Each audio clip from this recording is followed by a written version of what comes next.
पुण्यातील सार्वजनिक गणेशोत्सवाबरोबरच पुण्यातील गणेश विसर्जन मिरवणुका या जगभर प्रसिद्ध आहेत। खरं तर पुण्यातल्या विसर्जन मिरवणुका पाहण्यासाठी देशभरातून नव्हे तर जगभरातून परदेशी नागरिक सुद्धा येत असतात आणि त्याच पार्श्वभूमीवर आता अनंत चतुर्दशी जी आहे ती अवघ्या 2 दिवसांवर आलेली आहे आणि अनंत चतुर्दशी ही 2 दिवसावर आल्याने खरं तर पुण्यातले जे सार्वजनिक गणेशोत्सव मंडळ आहेत त्यांच्याकडून गणेश रथ बनवण्याची लगबग जी आहे ती पाहायला मिळते। मी आता पुण्यातील प्रसिद्ध असणाऱ्या श्रीमंत दगडूशेठ हलवाई गणपती ट्रस्टचा रथ ज्या ठिकाणी बनवला जातोय त्या ठिकाणी आलेलो आहे। यंदा श्रीमंत दगडूशेठ हलवाई गणपती बाप्पा हा श्री गणनायक रथामध्ये विराजमान होणार आहे आणि या संपूर्ण रथाची तयारी जी आहे ती आता जवळपास पूर्ण झाल्याचं आपल्याला पाहायला मिळते। सध्या हा रथ जो आहे तो आकर्षक अशा विद्युत रोषणाईने उजळून निघालेला पाहायला मिळतोय। जवळपास 31 झुंबर जे आहेत ते याला लावण्यात आलेले आहेत। त्याचबरोबर 8 स्तंभांवर हा संपूर्ण रथ जो आहे तो उभा आहे। 4 गरुड समोरच्या साईडला आपल्याला पाहायला मिळत आहेत। यंदा श्रीमंत दगडूशेठ हलवाई गणपतीतर्फे केरळमधील श्री पद्मनाभ स्वामी मंदिराची प्रतिकृती साकारण्यात आलेली आहे आणि त्याच अनुषंगाने त्यालाच आधारून हा संपूर्ण रथ जो आहे तो बनवण्यात आलेला आहे। या संदर्भात माहिती देण्यासाठी आपल्यासोबत दगडूशेठ हलवाई गणपती ट्रस्टचे रासकर साहेब आहेत। रासकर साहेब, काय सांगताल, काय वैशिष्ट्य आहे यंदाच्या या रथाचे? नमस्कार, मी कला दिग्दर्शक विनायक रासकर।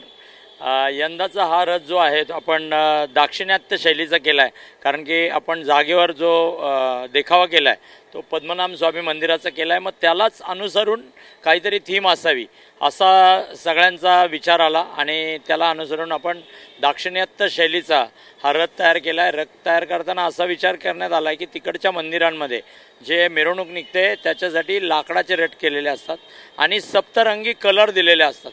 त्याच थीमवर आपण जाऊन हा 8 खांबांवर उभा केलेला रथ आहे। त्याचप्रमाणे कळस तिकडे जर पाहिलं तर गोपुरासारखा शेप असतो, तर आपण गोपुराचा शेप केला आहे।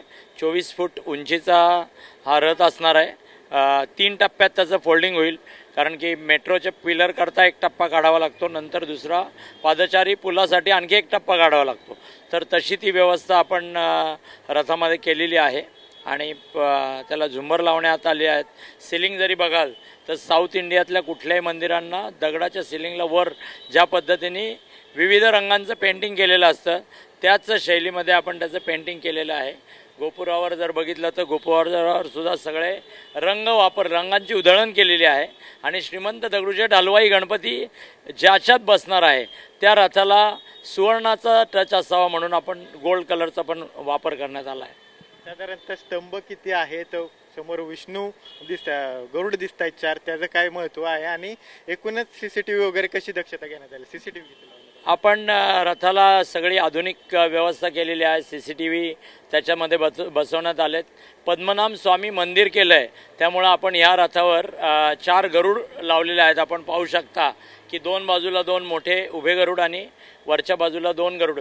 त्याच्या मागचा कॉन्सेप्ट असा होता की तिकडे विष्णू मंदिर केलं आहे तर विष्णूंचं वाहनाचा रथामध्ये कुठेतरी समावेश असावा आणि तो आपण इथे अत्यंत बारकावे वापरून तयार केलेला आहे।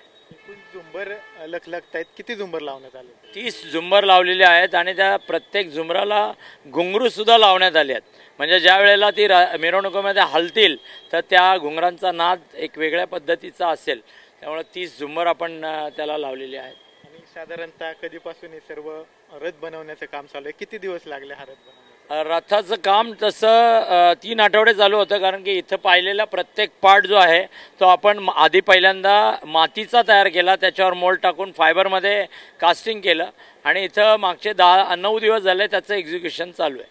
धन्यवाद सर। तर अगदी आकर्षक असा हा रथ बनवलेला आहे। खरं तर विसर्जन मिरवणुकीदरम्यान कधी हा रथ येतो याकडे गणेश भक्तांचं आलेल्या नागरिकांचं लक्ष लागलेलं असतं। बाप्पाचं दर्शन घेण्यासाठी ते आतुर झालेले असतात आणि हा रथ जर पाहिला तर आता जवळपास संपूर्ण बनवून तयार आहे आणि परवा होणाऱ्या विसर्जन मिरवणुकीत श्रीमंत दगडूशेठ हलवाई गणपती बाप्पा यावर विराजमान झालेले आपल्याला पाहायला मिळतील। कॅमेरा पर्सन नागेशसह विनय जगताप, TV9 मराठी, पुणे।